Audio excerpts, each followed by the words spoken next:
the news from a different perspective. And people here see the news from another perspective. And everybody's like, why are those people reacting like this? Because they don't see what the other person sees. And I hope in that interview that we can bridge that gap. Yes. Before we, can I yes. show? Okay. So this is a gift from me and my wife. This is olive oil from the West Bank. Ah. Whenever I go to Jordan a lot, but my wife also like, ask for the oil from the West Bank. It's very good. It is the best oil ever. And the thing is, olive trees, they survive up to 600 years. And they are passed from one generation to the other. And it is like a family heritage. And the way that you do it, so this is za'atar. Za'atar is basically thyme, and you add to it sesame and a bunch of herbs. And the way that you eat that, you take like a piece of bread.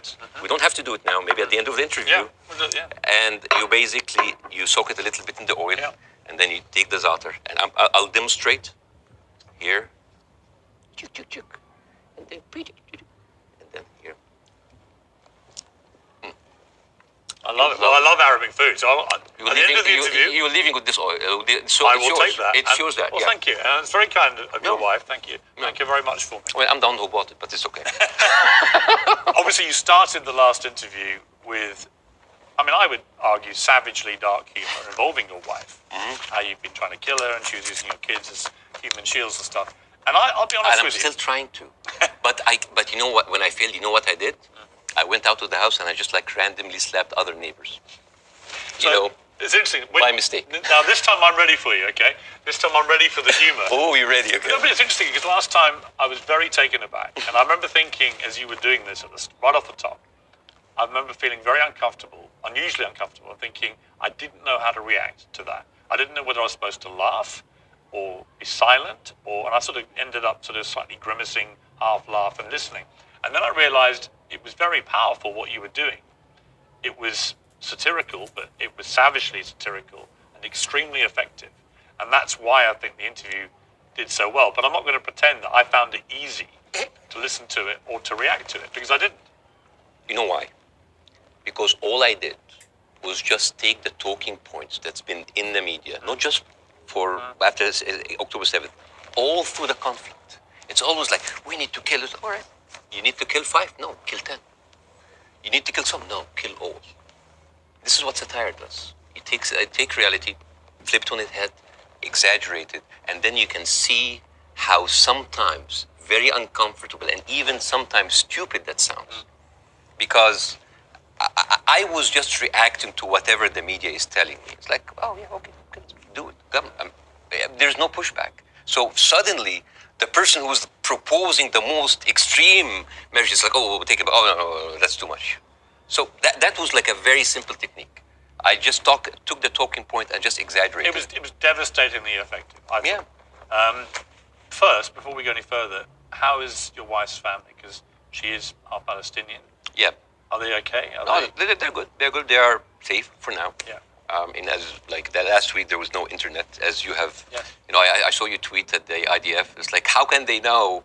You know how many views that tweet's had? Nearly 40 million. Yeah. Me just saying, how are they going to see this message if you've cut the internet off? Yeah. I'm wondering if the IDF's like, why aren't the Palestinians liking my tweet? Because they don't see it. Right. No, but I thought that was a perfectly correct assessment of it. Yeah. But the reaction to that tweet I did was enormous, as everything is in this thing. And I had a lot of people say, finally, Piers, you get it, right? Finally, you get it. And I wanted to say, listen, I'm trying to reach a place where I get this, but it's an incredibly complicated issue for someone who is not Arabic or Jewish to poke their head into. And I've had to cover it as a journalist for a long, long time. I think I said to you before that I was editor of the Daily Mirror in England when we opposed the Iraq War, for example.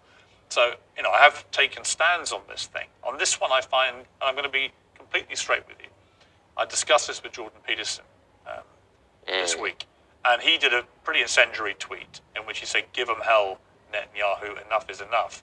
And he was actually very self-reflective about that in the interview we did this week, where he later issued a 20-minute video, because he said sometimes a one-line tweet can be unnecessarily inflammatory to people. Much better to take time to explain it. here's where I've got to with this conflict now. I viewed what happened on October the 7th as an absolutely appalling atrocity, a terror attack of unimaginable horror. And I absolutely think that Israel has a right to defend itself from the people who committed it, Hamas. And I've questioned for the last 3-4 weeks, what is a proportionate response? And I have said repeatedly, I don't know the answer. I want people who have a view to have a view about that. And I'll ask you again about where you think we are with this. I also acknowledge that Hamas live amongst civilian population in Gaza. And therefore, if you do what the Israelis are currently doing, which is a ground offensive into Gaza, a lot of civilians are going to get killed. And at what point does that become disproportionate or even illegal? And I don't know the answers to those questions.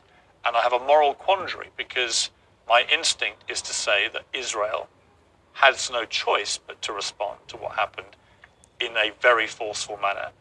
I understand why they want to eliminate Hamas altogether.